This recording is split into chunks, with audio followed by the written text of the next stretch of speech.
Tension dans les casernes militaires. Paniqué et décidé à rentrer précipitamment au pays, Alassane Ouattara annule son retour in extremis.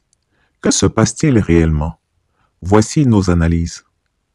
Parti en catimini en France, pour des raisons médicales et un temps de repos, Alassane Ouattara avait initialement décidé de rentrer précipitamment à Abidjan dans un contexte sécuritaire hautement instable.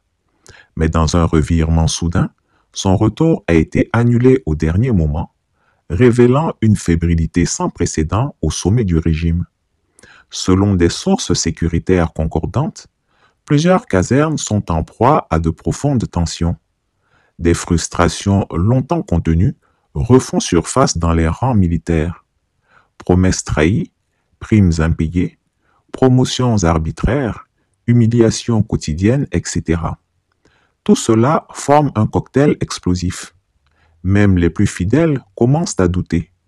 La peur a changé de camp. Face à cette réalité, le régime avait choisi la fuite en avant. Ramener rapidement le chef pour tenter une reprise en main symbolique avant la fête du Ramadan. L'objectif? Donner l'illusion d'un dirigeant serein, maître de la situation, vêtu de son grand boubou au milieu d'un bain de foule formaté. Une mise en scène censée masquer le chaos. Mais la réalité l'a emporté sur la propagande. En effet, à la veille de ce retour annoncé, la garde républicaine et le groupement de sécurité du président de la République, déjà déployés à l'aéroport international Félix Houphouët-Boigny, ont reçu l'ordre inattendu de replier le dispositif et regagner les casernes. Un fait exceptionnel du jamais vu sous le régime Ouattara. Ce retrait en pleine mobilisation est un signal d'alarme majeur, une brèche dans la forteresse. Deux hypothèses expliquent cette volte-face. 1. Le chef de l'État est trop malade pour effectuer le voyage. 2. Il a été rassuré par l'armée française qui lui aurait garanti sa protection en cas de soulèvement. Dans les deux cas, c'est une gifle politique. Soit il est physiquement diminué, soit il est politiquement prisonnier de la France. Le plus inquiétant reste le retour envisagé, voire activé, à des forces étrangères pour sécuriser un chef d'État sur son propre sol. Cela en dit long, la confiance dans les forces ivoiriennes est rompue. Le ver est dans le fruit, et même les outils de répression d'hier se muent en foyer de contestation aujourd'hui. Des sources diplomatiques confirment qu'à Paris, l'Élysée observe la situation avec nervosité. Certains analystes n'excluent plus un scénario entre guillemets à la malienne ou à la guinéenne, car ce qui se passe ici dépasse la sécurité. C'est la légitimité même du pouvoir qui est en crise. Ne laissez pas des gens qui ne respectent pas la Constitution, qui sont sur le point de faire un 4e mandat illégal, vous complexer sur un article 48 d'une sombre loi que personne ne connaissait. C'est plus grave de ne pas respecter la Constitution. La Constitution est au-dessus de la loi. Quand on ne respecte pas la Constitution, on ne peut pas imposer aux gens le respect de la loi.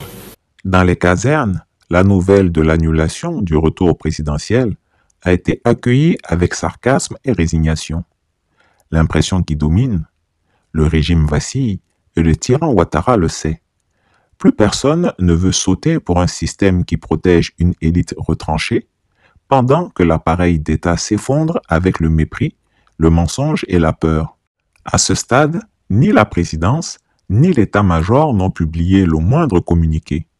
Le silence est stratégique, mais il ne rassure plus. Il révèle, il exhibe la panique. Et ce qu'il cache est encore plus inquiétant. Car la vraie question n'est plus s'il y a crise. La vraie question est, quand le régime cédera-t-il? Quand l'armée ne croit plus à ce qu'elle défend? Quand le dictateur des lagunes fuit son propre peuple? Quand les gardes se retirent sans combat? C'est que le pouvoir n'existe plus que sur papier. L'histoire retiendra cette séquence comme le début de la fin. Un despote qui voulait faire croire à sa puissance et qui renonce à rentrer, non par humilité, mais par peur. Peur de ceux qu'il a méprisés, peur des casernes, peur du peuple. Tout ce qui s'est passé en 2010-2011 là, c'était trop petit je vais dire même que ça a été échantillon, quoi. Cette année-là, cette année seulement là, ceux qui vont mourir, ceux qui vont rester. Mais cette fois-ci, on ne va pas faire cadeau à quelqu'un. Voilà, on ne va pas faire cadeau à celui qui dit, opposant qui dit que lui, les garçons, il n'a qu'à faire sortir ses partisans. Et puis on va se voir. C'est dans la rue, ça va se passer, non? Est-ce que vous là, vous allez vous lever, aller marcher jusqu'à aller au palais, déloger le président Ouattara comme cela? C'est on se connaît. En Côte d'Ivoire là, on se connaît. Voilà, nous on parle pas trop, nous on vous attend. Comme vous là, vous votre travail là, c'est trop parler là. Nous on vous attend. Ça va se passer. Tout ce qui est mystique, c'est nous. Il n'y a pas, il n'y en a pas un autre ethnie qui est plus fort en mystique que nous. Mais on va vous montrer. On va vous faire goûter la mort. Afingesa, Gbagbo, Simone Gbagbo, comment on appelle ça? Sorodium. Nous là, on va vous faire goûter la mort. On attend seulement l'ordre de notre cher président. On attend ce qu'il soit élu. Donc c'est Touré Isiaka. Chers parents, je vais m'arrêter là. Pour boucler. Ne soyez pas pressés. Les gens sont beaucoup pressés. On attend trop d'appels. Trop d'appels. Les gens sont traumatisés. Les gars, on va réagir. On n'attend pas l'ordre du président Alassane Ouattara. Nous, on attend seulement que l'élection passe. On dit le président Alassane Ouattara est élu. Et puis vous allez voir. Chris Yapi ne ment pas. Retrouvez Chris Yapi sur ses 2 chaînes YouTube, sa chaîne Rumble, ses comptes TikTok, X, Instagram, VK et Threads.